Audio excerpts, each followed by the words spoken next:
Posso passar, André? Boa noite a todas e todos. Estamos aqui mais uma vez reunidos aqui.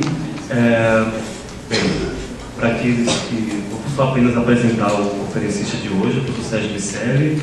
Creio que a maior parte de vocês estiveram aqui ontem, mas para aqueles que não o conhecem, o professor Sérgio é professor titular da Universidade de São Paulo, fez seu doutorado na Escola de Altos Estudos em Ciências Sociais em Paris, onde foi orientando o Pierre Bourdieu. É atualmente bolsista de produtividade, nível 1A do CNPq, e publicou recentemente Sonhos da Periferia, Inteligência Argentina e Mecenato Privado, como também organizou recentemente a Coletânea de Sociologia Brasileira Hoje, juntamente com o professor Carlos Bento Martins. Então, para não tomar o tempo do palestrante, vou passar a palavra imediatamente para ele.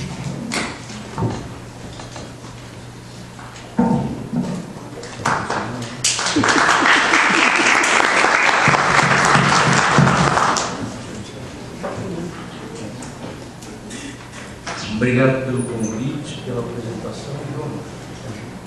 E, bom, o tema aí que foi proposto tem uma complicação, porque, digamos assim, para fazer um confronto, um contraste, uma comparação entre intelectuais argentinos e brasileiros, seja em qualquer período, é preciso mobilizar uma quantidade de evidências, de materiais, que em uma hora não dá. Então, eu adotei uma outra estratégia, certo? Que é a estratégia de fazer alguns questionamentos, algumas indagações, algumas reflexões sobre em que consiste a trajetória de uma investigação comparativa desse tipo. Certo? Então, à medida em que nós fomos andando pela exposição, muitas evidências e fatos que eu vou me referir vão esclarecer melhor a situação de um caso e de outro, certo? Bom, vou começar com uma provocação que é a seguinte.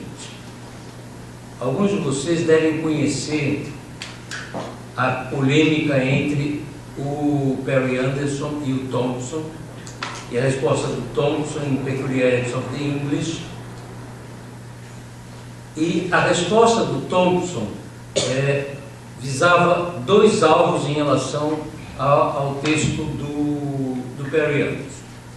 O Perry Anderson tomava o caso francês como um caso exemplar da fixação, da emergência e da maturação de um universo intelectual, do microcosmo intelectual, a partir do Affaire Dreyfus, e fazia duas perguntas, que são perguntas que fazem sentido para o que eu vou falar aqui. Ele fazia as duas seguintes perguntas.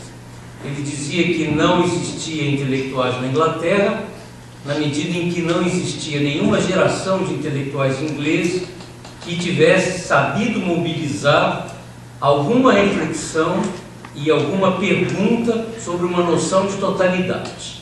Então, uma inteligência que não fosse capaz de fazer isso era, digamos assim, inepta, inapta e, portanto, muito distante do paradigma francês. O paradigma francês, ele está pensando em Durkheim, ou no paradigma alemão, Weber. Digamos, são autores que não são do coração dele, porque não é Marx, mas ele é obrigado a reconhecer que são duas reflexões que tinham uma resposta para alguma formulação da totalidade. Mas a segunda parte da coisa era de que também é muito interessante, é dizendo que não existia inteligência na Inglaterra porque não existia sociologia na Inglaterra. Que era meio mentira, porque tinha alguns sociólogos ingleses, mas que ele considerava meio subalternos aos modelos europeus continentais, certo? Então, tudo isso para chamar a atenção para o fato de que a nossa tendência, digamos assim, histórica anterior, é sempre comparar situações, o caso latino-americano, seja o brasileiro, o argentino ou o mexicano, que digamos que correspondem aos 3 casos de maior complexidade em termos de vertebração do universo intelectual, com os casos europeus. Isso não faz o menor sentido, porque se trata de uma outra experiência societária, de um outro padrão de gênero e de emergência da inteligência, de uma outra inserção da inteligência dentro do espaço da classe dirigente, de uma outra relação com a política. Então, a comparação com os países europeus é praticamente a impossibilidade da comparação, certo? Quer dizer, nós estaríamos comparando coisas incomparáveis. Isso não quer dizer que os casos europeus desfrutem da autonomia que os europeus imaginam que eles possuem com as suas perspectivas de intelectualidade e vice-versa. Os casos latino-americanos, nós não deveríamos denegrir tanto a experiência latino-americana em termos, vamos dizer, de que fossem mais exemplares no sentido da heteronomia, certo? De uma maior vinculação com uma demanda de classe ou com uma exigência política ou com um cabresto doutrinário. Bom, dito isso,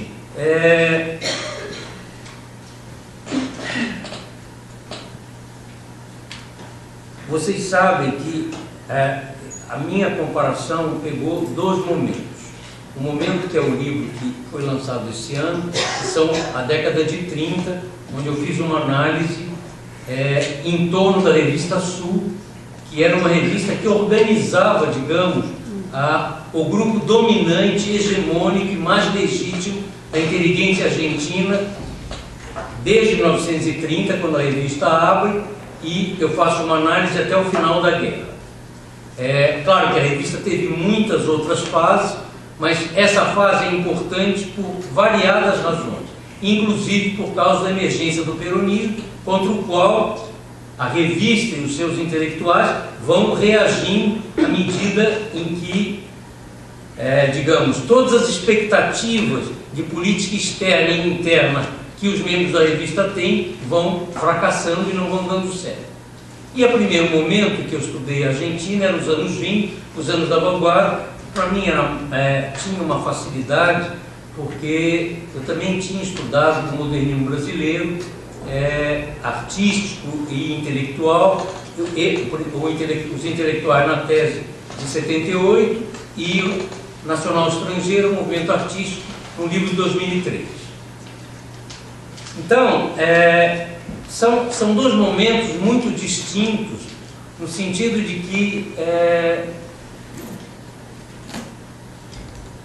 a comparação do primeiro momento, ela é elaborada em torno de 3 tópicos que são interconectados. O primeiro tópico era entender as mutações no padrão de dependência dessas ex-colônias com a Espanha e Portugal. Então, no caso argentino, no caso mexicano, o padrão de dependência muda, é modificado, mas é possível reconhecer a persistência de uma influência muitíssimo importante, tanto da geração de 98 na Espanha, quanto de Ortega y Gasset, da Revista do Ocidente. Digamos então que o modernismo, as vanguardas nesses países continuaram sob uma influência muito maior do que a brasileira em relação ao modernismo português. O modernismo português, quer dizer, Sacarneiro, Fernando Pessoa, isso daí nunca teve influência no modernismo brasileiro. Isso é uma mitologia. Só nos anos 40 é que se começou de fato a se ler Fernando Pessoa no Brasil. Ninguém lia Fernando Pessoa.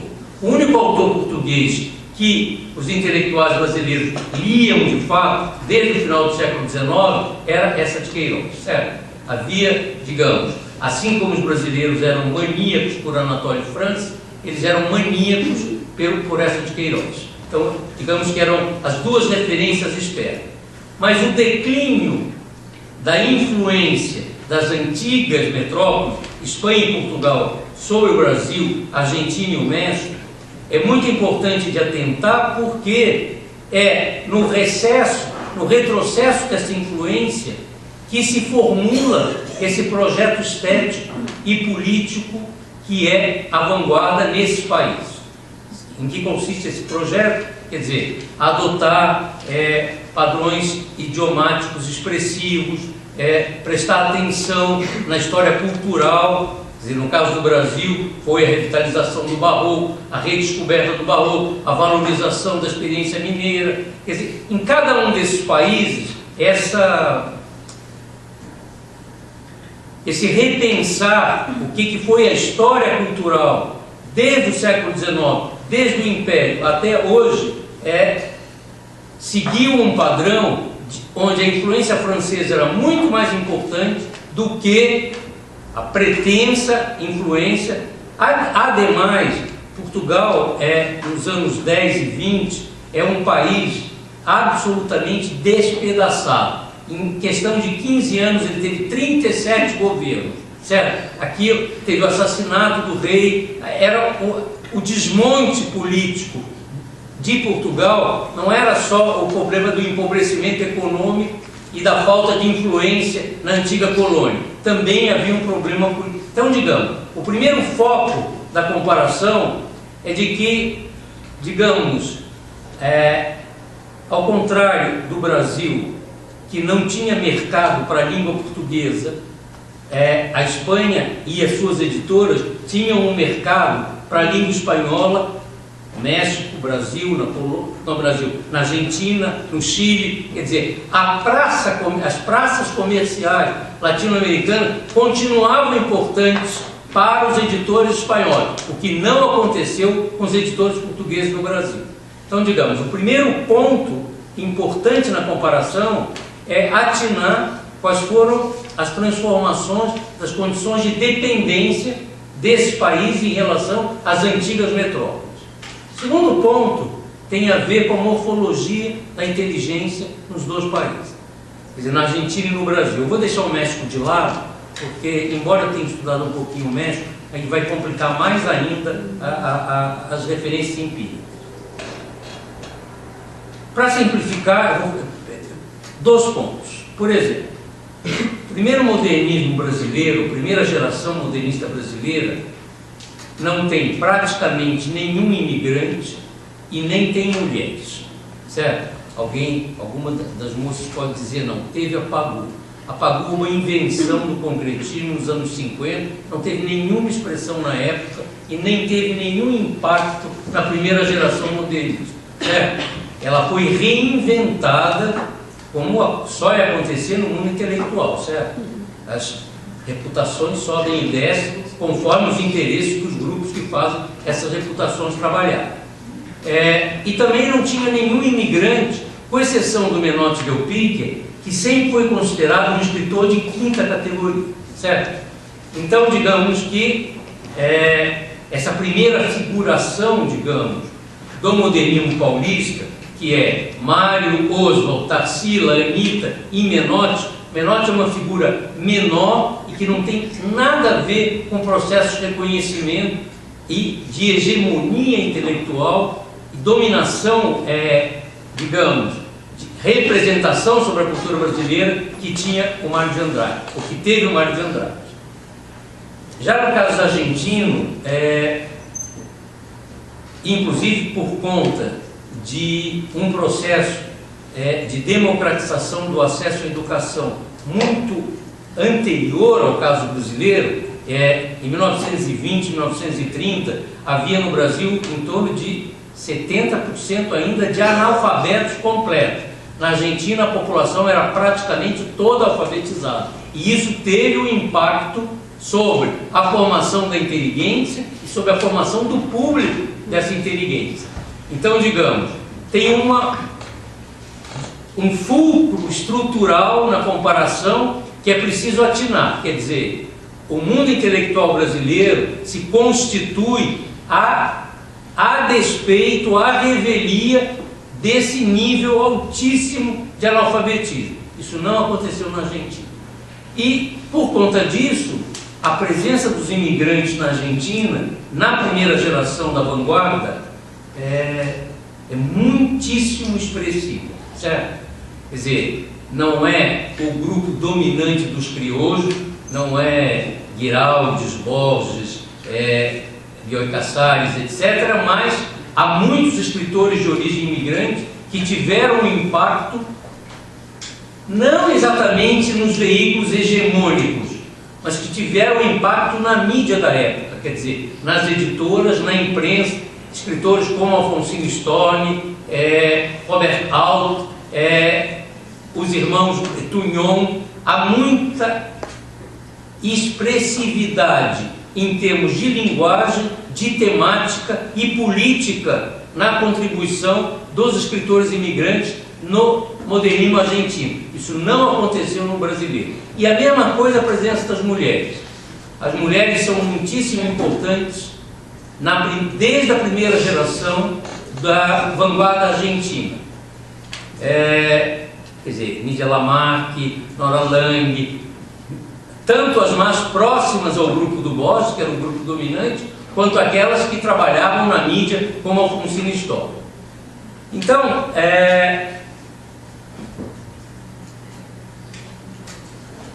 vamos dizer que o desafio mais importante num trabalho de comparação como esse tem a ver com a reconstrução do contexto.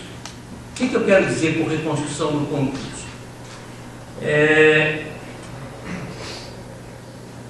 Um pesquisador forasteiro como eu em relação à Argentina, ele está desafiado a tornar inteligível, primeiro para si mesmo, não é? E depois para os leitores, que ele tem que recuperar uma história complexa e adensada dos aspectos e instâncias relevantes para a compreensão das condições em que sucedeu a emergência, a continuidade e o desenvolvimento da atividade intelectual. Não basta se ater à repercussão livresca de uma história intelectual, a qual só toma sentido e feição à luz do que se passou em todas as outras dimensões da prática social, que são limítrofes e interconectadas com a vida intelectual, em termos econômicos, sociais e políticos. Quer dizer, a posição de uma inteligência, de uma intelectualidade, se dá no bojo de uma formação sócio-histórica concreta,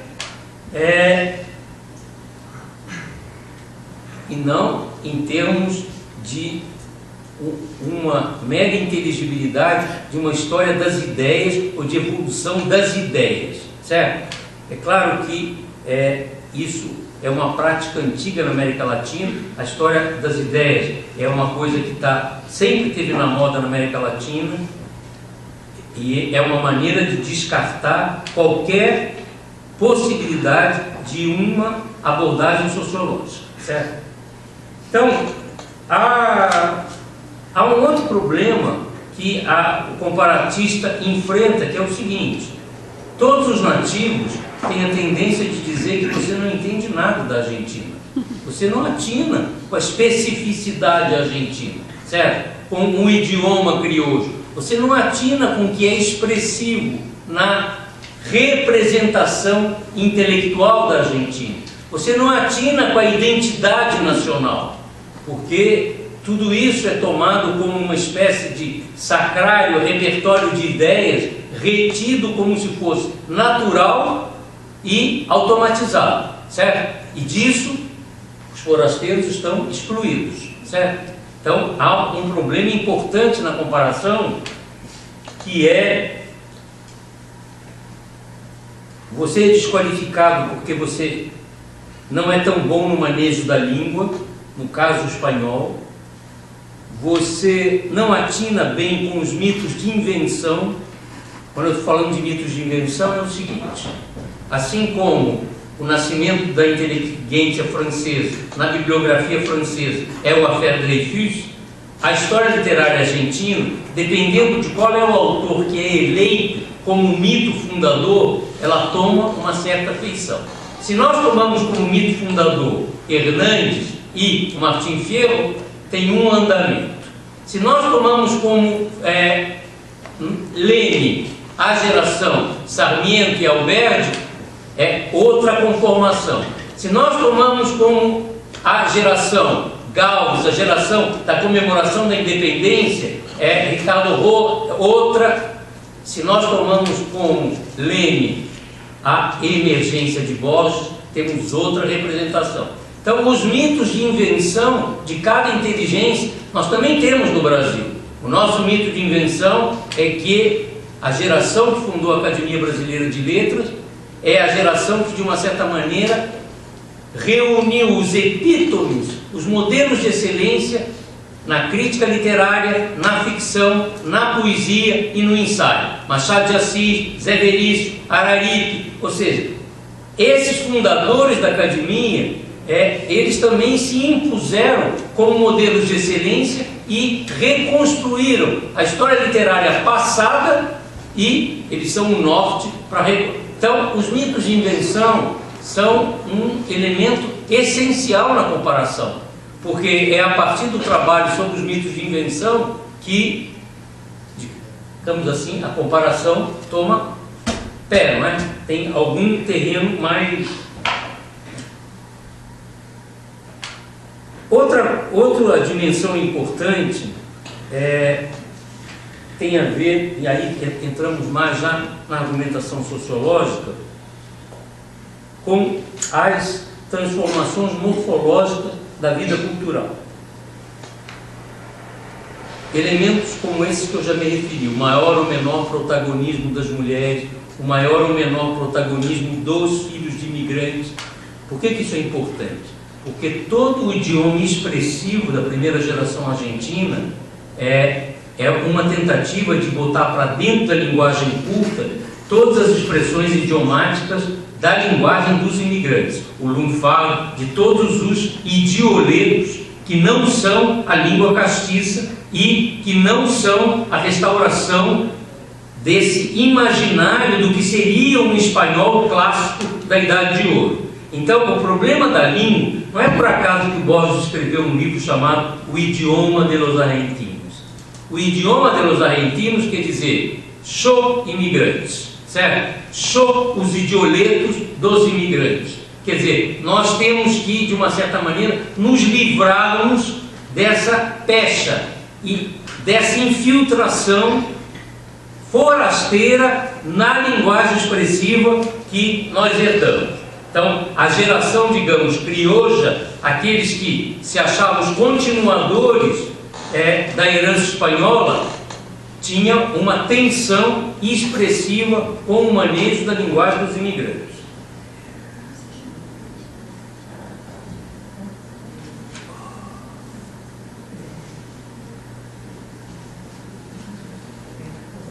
Bom, então, vamos dizer assim, um ponto importante no problema em termos metodológicos é que eu estou insistindo muito na reconstrução do contexto, no trabalho que implica conhecer a história argentina, conhecer a história mexicana, quer dizer, não confrontar livro com livro, certo? Mas é preciso, de uma certa maneira, se tornar competente na história econômica, na história social, na história política, na história cultural. Mas isso ainda é mais fácil do que o que é mais difícil. O que é mais difícil é que todos esses diagnósticos em relação a todos os domínios recebem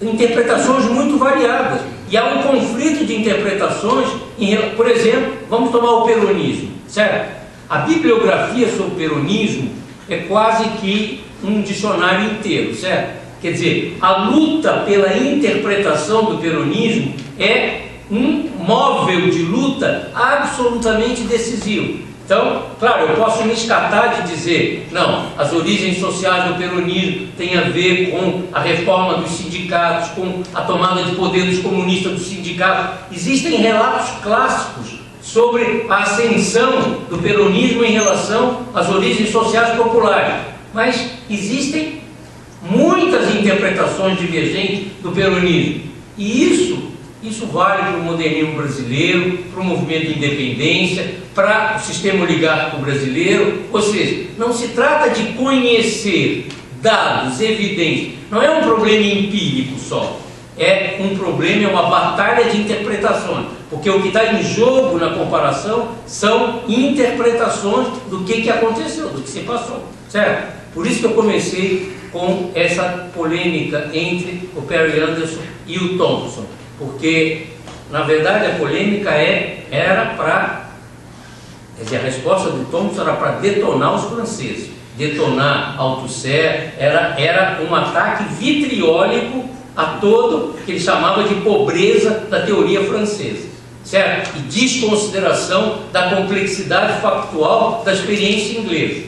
Mas, não obstante, o Perry Anderson levantou pontos que faziam sentido para uma reflexão sobre a inteligência inglesa. Outro problema ligado à relação com os forasteiros, não é? Com os pesquisadores que não são nativos,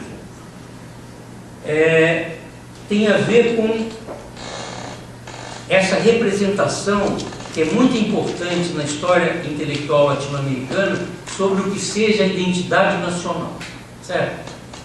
Isso é forte em todos os países latino-americanos, embora no caso da Argentina isso seja um delírio. Não é forte, é verdadeiro flagelo, certo? Todas as gerações de intelectuais argentinos repuseram esse problema, cada um a seu jeito, certo? Então, o problema da identidade nacional inclusive a geração do Borges, a todos os anos 20, o Borges é um ideólogo da identidade nacional. É um escritor crioulo preocupado com a agenda da classe dominante sobre qual é o idioma, o que nós vamos fazer, o que é o caráter argentino, nós somos covardes, não somos covardes. Ele tem textos absolutamente patéticos sobre essa temática. E o tempo todo, nos anos 20, ele está preocupado com isso.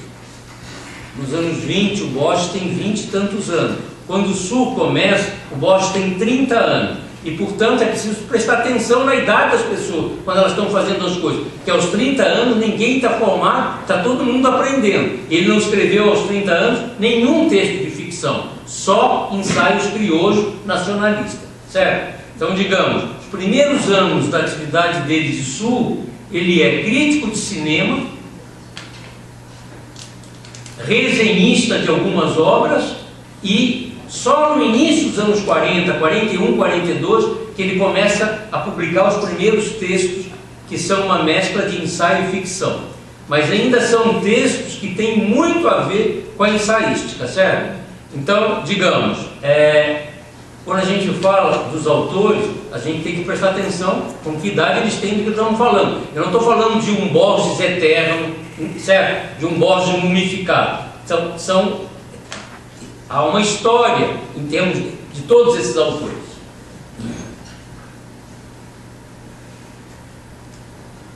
Bom, o problema da identidade nacional é que ela sugere sempre a ideia de que uma cultura é única, exclusiva e particular.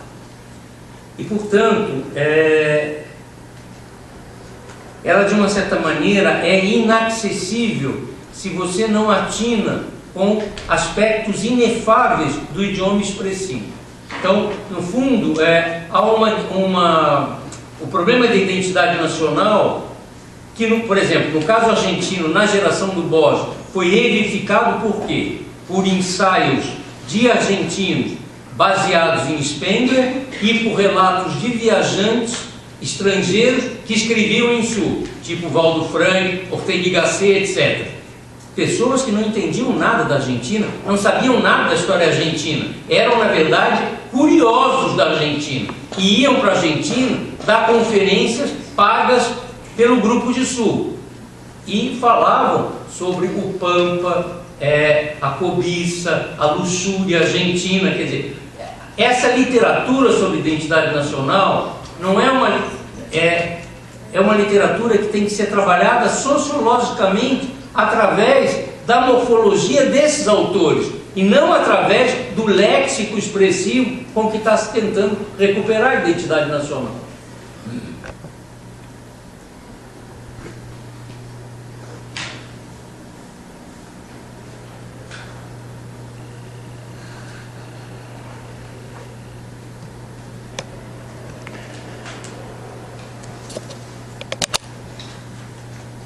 Bom, outro ponto que é um ponto importante na comparação tem muito a ver com o que o Frederico falou ontem sobre a espacialização de todas as práticas sociais, certo? Ou seja, comparar intelectuais no Brasil e na Argentina requer um equacionamento da posição de que eles desfrutam no espaço da classe dirigente. Sem isso, é praticamente impossível atinar com o que nós estamos falando, certo? Não existe atividade intelectual que não esteja, de uma certa forma, constrangida pelo padrão de conflito ou de associação com o sistema político e com as classes sociais que têm o comando e a hegemonia dessa formação societária. Portanto, digamos, uma representação espacial da projeção dessa inteligência no espaço da classe dirigente é muitíssimo importante. E dado o grau muito elevado de heteronomia da atividade intelectual nessas décadas que eu estou mencionando, nos anos 20 e nos anos 30, em ambos os países, e ambos os países por razões diferentes, onde está apenas tomando corpo, feição, um campo intelectual ainda muito incipiente e um tanto esquálido, e eu não estou tomando como comparação aqui a maturidade, ou a complexidade, ou o adensamento dos casos europeus, certo? Porque eu acho que introduzir essa variável de uma certa maneira, desqualificar a experiência societária que é a nossa. Quer dizer, eu vou logo adiantar um ponto para isso ficar mais claro. Há duas maneiras de você desqualificar a atividade intelectual na América Latina. Uma é fazer o que fez o Daniel Pecot com os intelectuais brasileiros. Dizer o seguinte, que os intelectuais brasileiros eram o grupo que dava o norte de toda a política no Brasil. Quer dizer, ele identificava na inteligência brasileira uma espécie de agência máxima em termos políticos, capaz de todas as iniciativas e da modelagem do Estado e de tudo, que era um delírio, porque a inteligência brasileira nunca teve essa capacidade, certo? Então, digamos, isso é você botar toda a atividade intelectual a reboque de uma demanda política. Então a atividade intelectual não tem nenhuma esfera própria de prática, de atividade. A outra solução é a solução da análise de Simon Schwarzman, que é dizer que a inteligência brasileira está, nos anos 20, nos anos 30, atendendo a demandas confessionais da Igreja ou a demandas institucionais da expansão do Estado, que é um movimento que também exclui qualquer capacidade de iniciativa da intelectualidade, porque coloca a intelectualidade a reboque de demandas de grupos que são externos à intelectualidade, embora tenha muitas ligações, e a intelectualidade católica foi um segmento importante na divisão do trabalho intelectual nos anos 20 e nos anos 30. Está aí a revista Ordem, a Liga Eleitoral Católica, o Centro Dom Vital, etc. O que eu estou sugerindo aqui é que atinar com a margem possível de autonomia para a vida intelectual na Argentina e no Brasil nesse período, é preciso reconstruir qual é a morfologia em que se apoia e que vertebra e que viabiliza essa atividade intelectual. Então é preciso entender quais são os regimes de mecenato que sustentam a atividade intelectual, certo?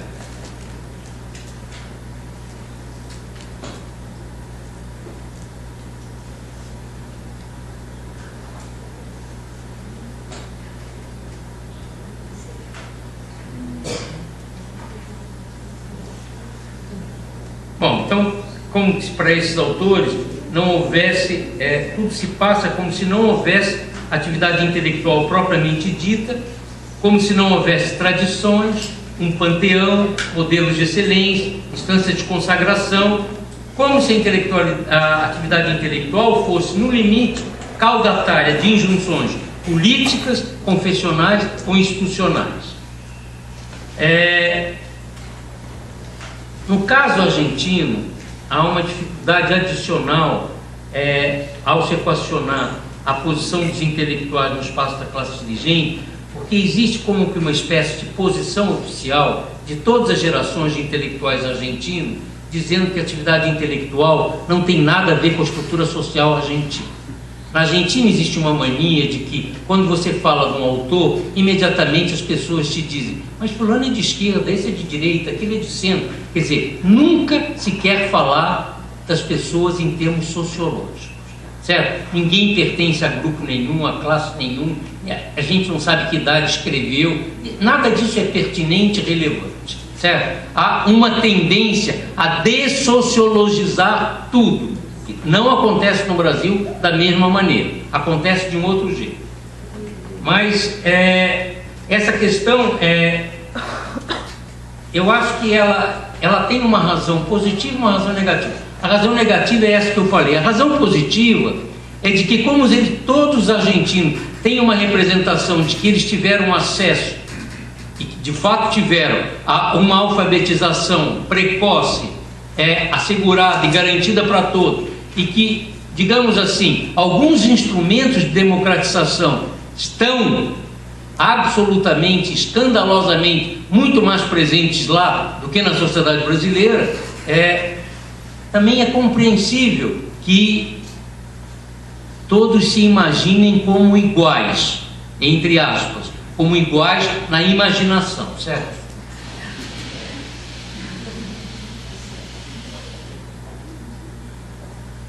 Ou seja, tirante alguns críticos literários com certo tirocínio de inspiração sociológica, como Prieto, Beatriz Sarro ou Carlos Altamirano, a maioria dos que fazem história da literatura, e se faz história da literatura no Brasil, na Argentina, isso é um verdadeiro flagelo.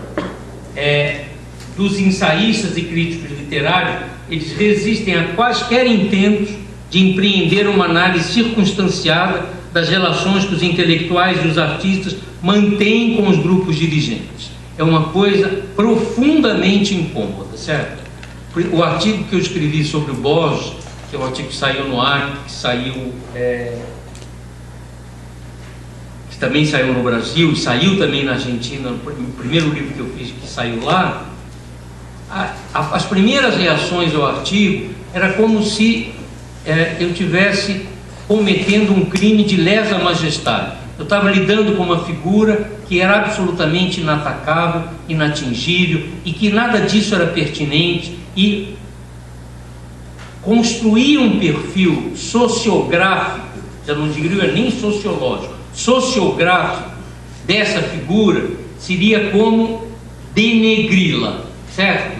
Seria como expô-la a uma espécie de insulto intelectual. Então, isso é uma coisa complicada, porque eu não sou crítico literário, eu não sou árbitro da beleza de texto nenhum, eu não estou querendo dar nota a textos ficcionais, eu não tenho que dizer se um texto é estético, não estético, esse não é o meu problema, certo? A questão que a gente deve se perguntar é por que esse estatuto extraterrestre, esse estatuto transcendental que se concede à literatura, acaba se convertendo nessa resistência a qualquer apreensão de tipo sociológico. Eu estou querendo fazer sociologia, eu não estou querendo exercer um magistério de juízos culturais absolutos, está claro? Então, a gente também precisa se perguntar o que no andamento do sistema comparativo e das interpretações comparativas, as reações ao que você faz também são pertinentes para você incorporar a análise, certo? Quer dizer, por isso que eu coloquei na abertura do livro sobre Sul, quer dizer, no prefácio, no introito, eu digo bem claramente, eu não sou nem a favor nem contra Sul, certo? Porque escrever sobre Sul é, de novo, a mesma coisa. Qualquer observação que se faça sobre Sul como uma revista não literária é crime de lesa majestade. Então, todo o tempo, a apreensão comparativa tem que ter em vista qual é o interlocutor. Essa é uma tensão permanente.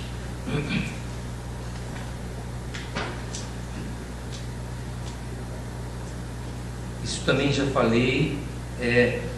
Sempre há essa tentativa de resposta de qualificar os escritores intelectuais em termos ideológicos ou doutrinários, certo? Uma vez eu ouvi na Argentina uma coisa bem divertida, que é assim, falando do Borges numa discussão, acho que foi quando eu fui na Universidade de San Martín, e aí eu já estava com o saco cheio da discussão, e uma hora eu falei, bom, mas o problema é o seguinte, vocês nunca atinaram para como é que foram as tomadas de posição políticas do Borges em relação a Irigoyen? Quer dizer, eu fui mapeando e aí fiz o pecado mortal. Falei, o Borges foi ao Chile receber uma medalha do Pinochet. Isso daí, nada disso tem relevância, nada disso tem... A resposta que me foi dada, o senhor não compreende, ele era um velhinho, cego, vivia com a mãe, certo? Quer dizer, eu estou contando a história que parece engraçada, mas é o nível da fuga, são os pontos de fuga. Quer dizer, o problema é de que isso não pode ser lidado, não é uma dimensão para ser considerada, porque é para ser considerado só o texto, ele vai ser julgado por aquilo, certo? Então, como eles já não podiam mais, porque já tinha a medalha do Pinochet, então veio, você era cego, a idade que ele tinha, morava com a mãe, depois ele se arrependeu, quando ele falou com as mães da Praça de Maio, ele disse que não receberia de novo. Eu digo, bom, é um problema muitíssimo complicado, eu estou dando uns exemplos para ficar claro como é que a comparação enfrenta dilemas difíceis. Bom, último ponto. Com isso a gente vai parar. Os tipos de mecenato prevalecentes lá e aqui. Bom, isso daí, o tipo de mecenato, por exemplo, você lê as regras da arte do Bourdieu e você, todo o capítulo de reconstrução da emergência do mundo literário francês, através do Salon, o grupo lá ligado ao imperador, às coteries, toda essa tensão que faz um imenso sentido naquele capítulo. É claro que à medida em que o mundo intelectual se autonomiza com essas figuras que o Bourdieu elegeu como epítomes da autonomização, quer dizer, Baudelaire e Flaubert, isso se esvai um pouco em termos de força explicativa. Mas no caso da Argentina e no Brasil, eu acho que esse enovelamento do campo intelectual com o campo do poder teve uma duração muito mais prolongada e com efeitos muito mais duradouros e até hoje tinge a atividade intelectual nos dois países. Ou seja, que o problema aqui, eu não quero me estender muito, é o quanto essa conexão íntima deve a razões derivadas da dependência da nossa vida intelectual de metrópoles externas e o quanto deriva de razões relativas à sua morfologia, à história interna. Já falei um pouco das duas coisas no início e faz pouco tempo. Esse regime peculiar de um campo intelectual que sobrevive por conta de condições de existência garantidos por modalidades distintas de patrocínio, eu acho que diz muito sobre as feições peculiares da vida intelectual nos casos mais diferenciados e complexos da América Latina: Brasil, Argentina e o México. Sendo que o México, digamos, é uma exacerbação do regime de patronato público, que no Brasil sempre foi muito importante. Mas o México é um problema que tem outras complicações.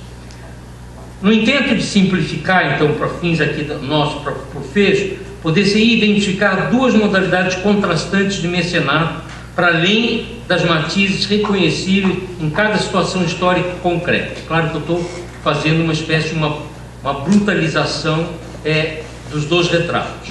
De um lado, a despeito das diferenças palpáveis, um regime de mecenato público exercido pelos círculos políticos dirigentes que comandam o Estado, no caso brasileiro. Isso não quer dizer que no caso brasileiro não houvesse intelectuais que sobreviviam, trabalhavam com base num regime de mecenato privado, como era o caso, por exemplo, Oswald de Andrade, certo? Quer dizer, que é um caso parecido com o caso do Guiraldi na Argentina. Então, digamos, eu estou me referindo a um padrão dominante. Não quer dizer que esse padrão dominante seja um padrão exclusivo. De outro lado, um regime de mecenato privado exercido pelas famílias cultas do patriciado oligárquico ou por magnatas de mídias estratégicas. Magnatas de mídias estratégicas, eu estou me referindo aos donos de grandes diários da imprensa em Buenos Aires, como Natálio Botana, a Jornal Crítica, ou da família proprietária de La Nación, ou de famílias do patriciado, como Guiraldi, Vitório Ocampo, da Revista Sul. Ou seja, isso não é para a gente traduzir no piloto automático que essa tese é uma tese que vale para todos os intelectuais argentinos, mas digamos que isso é um regime de patrocínio que viabilizou as principais iniciativas no mundo intelectual. Por exemplo, embora tudo leve a crer que a geração de intelectuais brasileiros, cooptada pelos dirigentes e círculos de mando ao longo do Estado Novo,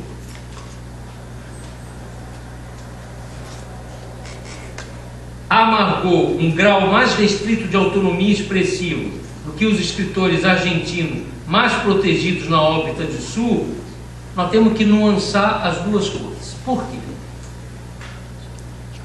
Aparentemente, o grupo em torno de Sul, entre 30 e 45, é um grupo que não depende do Estado e depende da sua atividade profissional para a imprensa, para os periódicos, para as editoras. Acontece que a análise interna da peleja doutrinária no interior do grupo mostra que as coisas são bem mais complicadas, porque alguns dependiam do patrocínio muito mais do que outros. Se nós formos comparar Bioy Casares, a mulher, Silvina, a Maria Rosa Oliver, se nós formos comparar aqueles que são de famílias abastadas e que não dependem do mecenato, do patriciado, é muito diferente da figura do José Bianco, Borges, quer dizer, então há uma diferenciação interna nesse regime do, digamos, do mecenato privado, certo? E as pelejas doutrinárias acontecem a despeito do mecenato. Um dos capítulos da análise de Sul eu mostro como é que foi a peleja com os intelectuais católicos e os periódicos católicos que concorriam com o Sul. E o que estava em jogo na peleja? A bibliografia argentina costuma tratar o problema do enfrentamento com os católicos em termos de uma tentativa que os católicos estariam fazendo, acusando o Sul de ser esquerdista, que era a última coisa que eles podiam imaginar, certo? quando na verdade o que estava em jogo é que eles estavam competindo por quem divulgava a posição mais conservadora do catolicismo francês através do Jacques Maritain, certo? Quer dizer, era todo um problema de competição entre quem convidava, quem publicava antes. Quer dizer, o que está em jogo? O que está em jogo é uma espécie de comando ideológico do patriciado. Não se trata da defesa de uma revista literária contra uma revista comprometida. A última coisa que Sura imaginava era tratar da Argentina. Sura imaginava divulgar autores internacionais. Eles se consideravam todos representantes de uma elite espiritual. Eles jamais tiveram a pretensão de entender o que se passava na Argentina. Não há nenhuma menção nos 20 anos que eu estudei a nenhuma greve, nenhum assassinato de parlamentar, nenhuma prisão dos presidentes, nenhuma intervenção nas províncias, a falta de legalidade em relação ao voto. Nada disso é tratado na revista. É uma revista onde a peleja doutrinária se dá com os católicos. E por que se dá com os católicos? Eu demorei para atinar com isso, até o momento em que eu acho que a inteligibilidade do que se passava como confronto enquanto que os modelos de Sura estrangeiro, a Revista do Ocidente, a Nouvelle Revue Française, tinha uma composição muito mais heterogênea. A Nouvelle Revue Française tinha protestantes, judeus, católicos e ateus. Sura só tinha católicos e ateus, certo? Não tinha nenhum judeu. Então, eu não estou querendo dizer com isso que Sura era antissemita, porque não era, e teve posições muito claras contra a postura antissemita. Mas era uma revista fundamentalmente conservadora e anticomunista. Não era antissemita, mas era anticomunista. Então, eu estou dando todos esses exemplos para mostrar que ambos os regimes propiciam, digamos, pautas de atuação, possibilidades de tomadas de posição, modelos expressivos que não são redutíveis a um modelo chapado, certo? Quer dizer, quando eu falo no texto de que a primeira geração modernista brasileira só é compreensível através de todos os seus laços com os círculos oligárquicos que estavam perdendo terreno no final dos anos 20, e isso é válido para o Rio Grande do Sul, para Minas, para São Paulo, para Pernambuco, certo? Todos esses escritores que foram atraídos pelo poder central, o caso do Drummond e do Grupo Mineiro é absolutamente cristalino, certo? Quer dizer, o Grupo Mineiro é um grupo alimentado e nutrido pela ligação com o Partido Republicano Mineiro, que publicou todos os livros de estreia, que deu emprego na imprensa do Partido Republicano Mineiro, e os primeiros 15 anos da vida intelectual do Drummond, Abigar Renault, Pedro Ná, todo mundo tem a ver com essa inserção na divisão do trabalho oligárquico.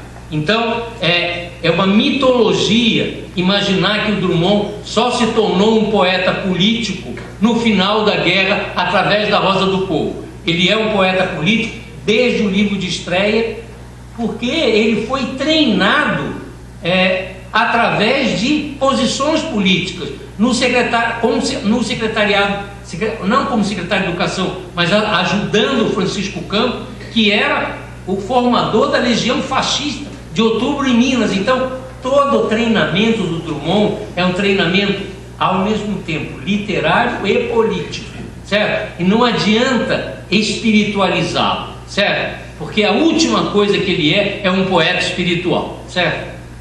Então, isso para chamar atenção para o fato de que o tempo todo os sociólogos que trabalham sobre intelectuais desse país têm que enfrentar as leituras, as interpretações, não é? Quer dizer, os modos com que todos esses autores se legitimaram e foram crismados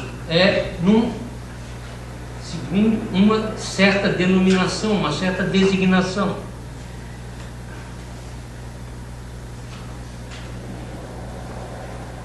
Bom, também não quero dar a ideia de que, porque os escritores argentinos estavam sujeitos a esse regime de mecenato privado, eles eram escritores incapazes de trazer para dentro de suas fórmulas e soluções expressivas os problemas sociais argentinos.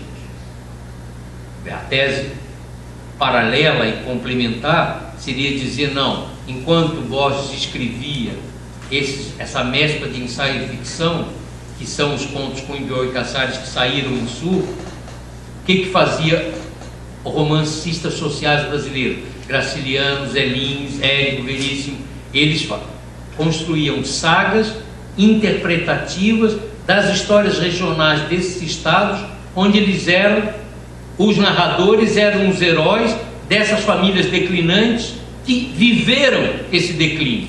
Então, eu não estou querendo sugerir que o romance social é um romance mais bem sucedido no retrato da realidade social brasileira do que o Borges através dessa lente deformada, muito inspirada na novela policial, no conto fantástico. Quer dizer, são modelos expressivos que têm que ser atinados nos seus próprios termos. Não estou fazendo comparação dizendo que um é inferior ao outro e que o Borges é só o rechaço do costumbrismo e do, digamos, do realismo social psicológico que ele tinha horror, certo?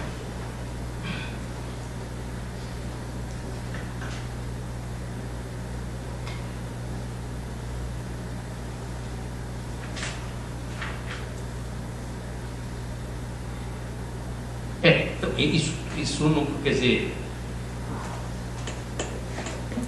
uma das razões, eu tinha posto aqui, vou falar rapidamente, uma das razões pelas quais o romance social no Brasil é um romance tão atento, digamos assim, ao que se passava em termos de mudança social no Brasil, em todos esses estados, tem a ver com o fato de que o insumo de todos esses romancistas, Zé Lins, Graciliano, Érico Veríssimo, era a leitura das grandes interpretações do Brasil no início dos anos 30. Gilberto Freire, Caio Prado, certo? Sérgio Buarque. Isso enquanto os argentinos estão embebidos no estradismo. Martínez Estrada, a identidade nacional e o desconhecimento, não, a desconsideração da história argentina. Então, essas pautas de socialização intelectual de cada um dos grupos também é importante para se atinar qual é o modelo expressivo que resulta em termos de atividade intelectual propriamente dita, certo?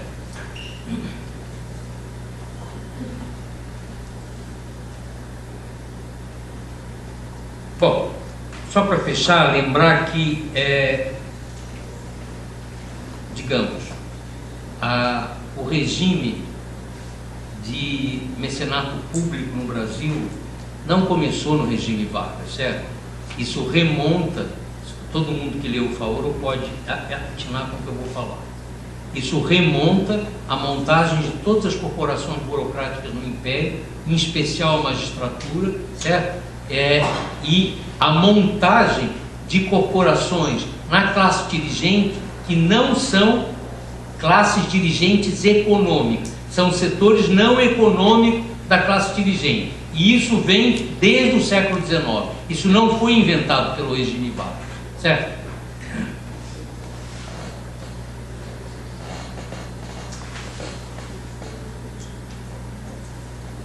Bom, eu acho que já falei demais. Já tive uma ideia. Agradeço a atenção de todos. E o livro está lá fora, vendendo, podem comprar.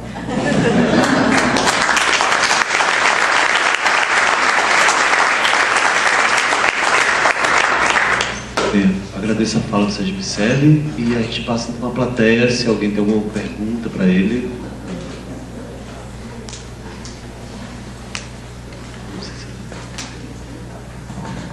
Passa. Vai passar? Porque senão ninguém vai te ouvir.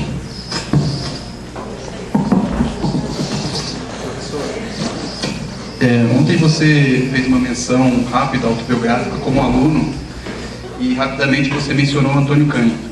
E aí você fez um comentário que eu achei curioso, no mínimo curioso, que sem um aspecto sociológico, Antônio Cândido não seria Antônio Cândido, tampouco Schwartz, né?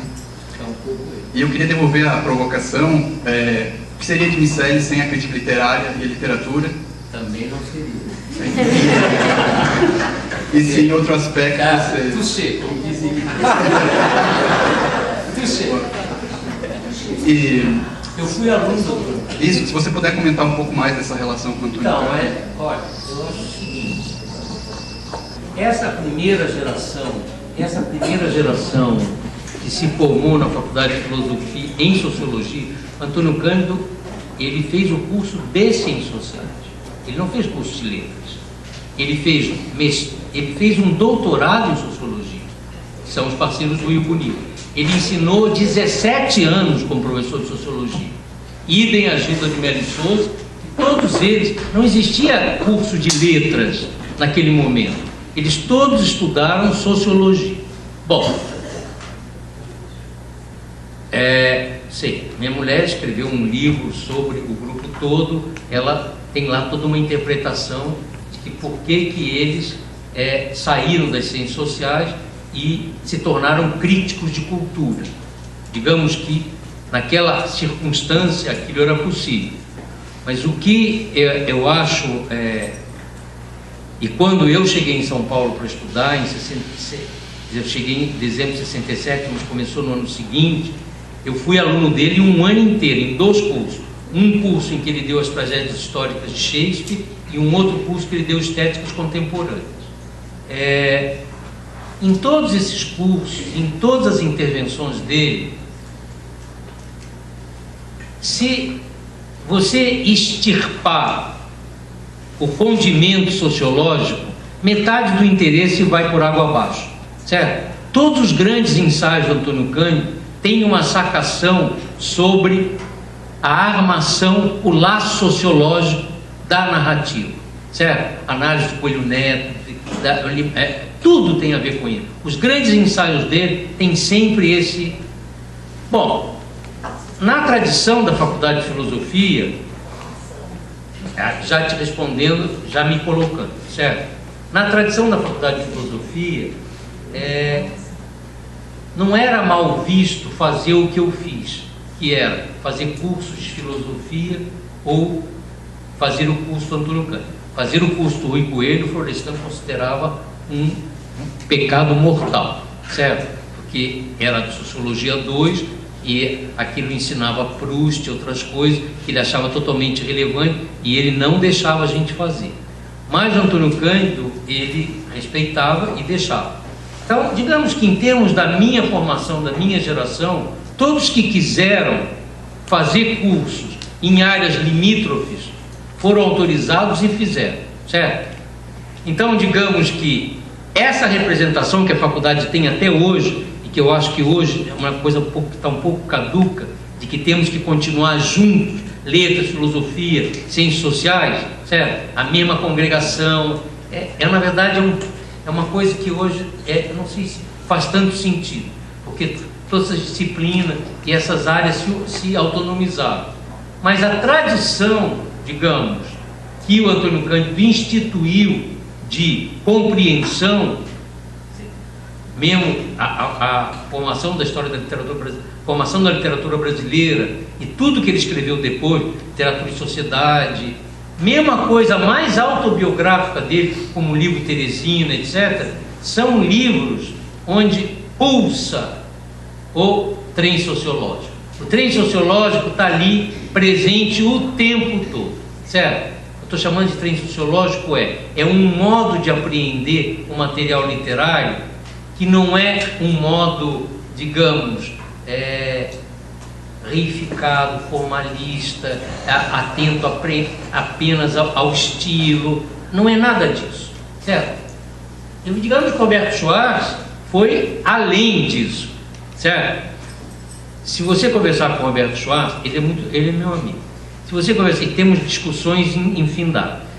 Se você conversar com o Roberto Schwartz, ele vai sempre reiterar algumas coisas, que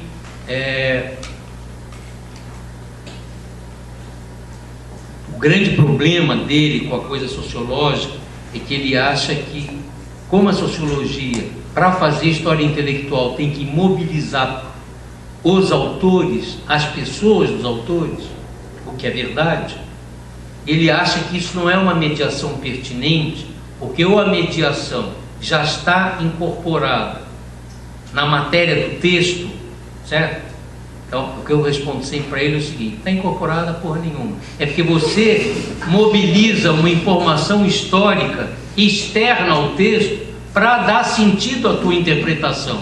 Porque essa história toda que você construiu na interpretação do Machado, sem uma visão sua, alimentada pela historiografia brasileira, do que foi o Império, isso não... Esse negócio de clientelismo, nada disso se sustentaria, porque isso não é o problema do texto. Então, não é verdade que você não mobiliza nada externo, só que você não mobiliza da maneira que eu mobilizo, certo? Então, quer dizer, isso é infindável, essa conversa. Mas por que essa conversa existe? Porque existe essa convivência, certo? Quer dizer, eu não acho que a convivência quer dizer, é ruim, eu acho que é positivo. As pessoas não têm que pensar igual a você o tempo todo, né? Isso é certo, faz parte, eu acho que não é ruim, mas você pegou o ponto, tá? A estocada foi bem dada. Mas a vida é uma questão.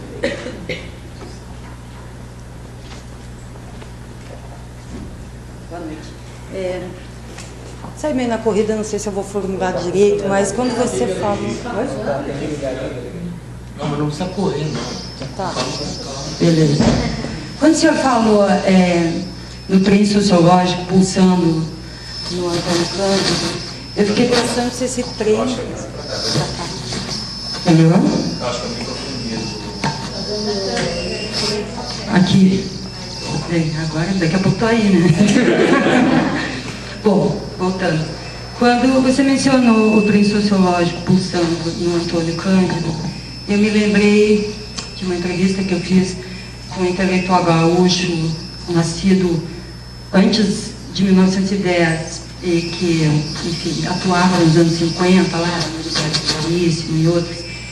Ele me disse na entrevista alguma coisa, uma frase do tipo: eu era a favor do regionalismo. E aquilo, na época, eu era uma mestranda, fiquei assim meio confuso, como assim, favor ou contra o regionalismo? Né? E eu me dei conta que existe um fator operacional, o próprio Antônio Cândido dizia, nós éramos os primeiros. Meu Deus. E no começo...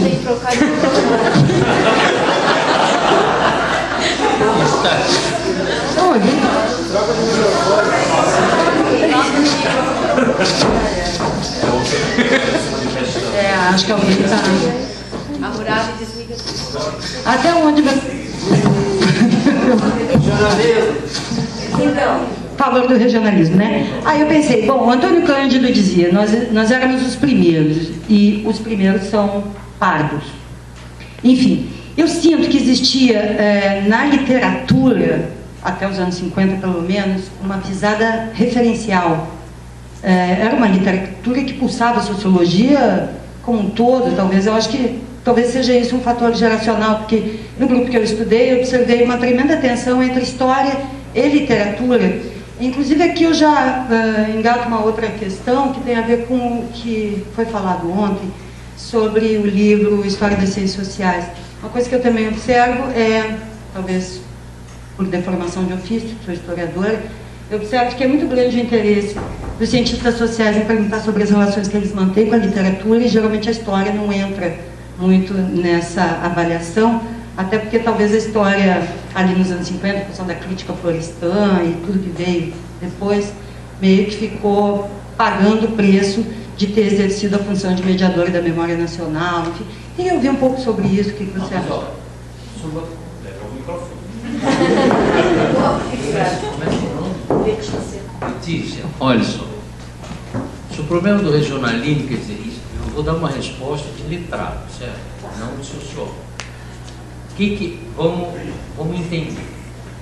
Então, eu não sei que escritor estava falando, por exemplo, regionalista do Rio Grande do Sul, Simões Lopes Neto, goiano, Hugo Ramos, quer dizer, nós temos no pré-modernismo. Não era regionalista. Não era regionalista. É uma invenção dos anos 50. Tá vendo? Olha, tá vendo? Então, mas estou dizendo, havia, digamos, uma explosão regionalista em muitos estados, certo? Nesse período, e que sempre a crítica literária considerou a crítica dominante, não é, como uma expressão menor, não é? Até Guimarães Rosa. Com Guimarães Rosa foi zerado o regionalismo, porque de repente o Guimarães Rosa foi construído como um escritor universal, o nosso Borges, certo? Então, precisaria entender como é que foi. Eu nunca estudei isso, eu estou falando aqui de, meus amigos letrados, estou repetindo, aqui estação repetidora, certo? Agora, o segundo ponto que você falou, que era sobre a história das ciências sociais. A história das ciências sociais, nós não lidamos, a história das ciências sociais era um projeto para dar conta da constituição institucional e de uma geração de cientistas sociais em sociologia, ciência política e antropologia. Como ciência política e antropologia, na verdade, se constituíram no período que corresponde ao trabalho, a sociologia, que era a disciplina dominante antes, na história das ciências sociais, essa que eu coordenei, continuou como a disciplina dominante. Quando a Fundação Ford veio para o Brasil, ela tentou dar dinheiro para o Florestan, como eu falei, e o Florestan não aceitou, certo? E eles então botaram na agenda a constituição de disciplinas que seriam competidoras da sociologia, a antropologia e a ciência política. Nós não cogitamos da história, não pela razão que você falou, isso nunca nos passou pela cabeça, certo? Porque eu não conheço nenhum cientista social sério que não trabalhe com material histórico e que não ache que isso seja pertinente, de jeito nenhum, certo? Tudo que eu fiz tem a ver com material histórico, praticamente. O livro sobre a elite eclesiástica, sobre o modernismo, tudo, certo? Então, não era uma decisão não era digamos, uma resposta, porque os historiadores, estou dizendo, os historiadores teriam feito isso ou aquela reprimenda. De jeito nenhum. Inclusive,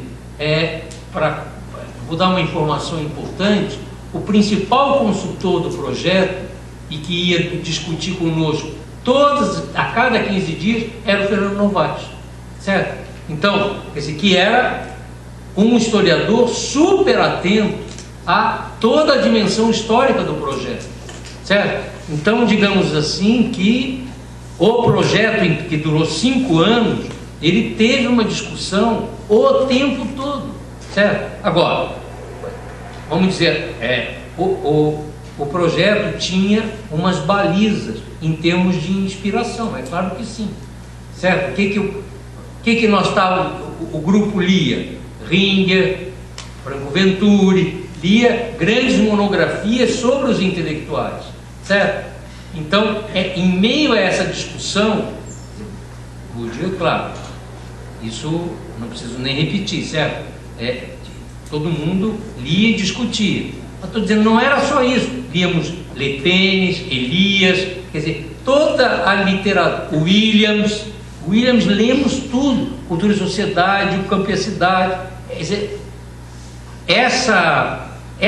a história das ciências sociais foi uma tentativa de resposta em função de todas essas leituras de monografia. Eu não quero dizer leituras teóricas, porque não eram leituras teóricas. Nós não estávamos, nós não estávamos interessados em montar teorias, discutir teorias. Nós estávamos interessados em examinar a análise concretas de casos que eram diferentes do brasileiro. Então, a história estava presentíssima, certo? O trabalho do Shaw